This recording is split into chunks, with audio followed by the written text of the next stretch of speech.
আপনারা যারা সম্পদের লোভ করেন, সম্পদ কিন্তু কাজে আসতেছে না। অনেক মানুষের সম্পদ কাজে আসতেছে না। আজকে 5 তারিখের পরে আমি বলেছিলাম, আপনারা যারা জমি দখল করবেন, অন্যায়ভাবে মানুষকে হয়রানি করবেন, লুটপাট করবেন, চাঁদাবাজি করবেন,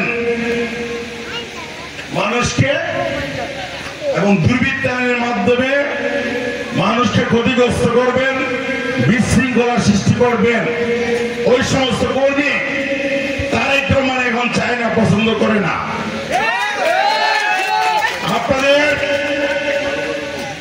কিছু নেতা বক্তব্য দিয়েছে, আমি আশা করি আজকের পর থেকে পাড়াগাঁওকে বিচার সালিশ করবেন না।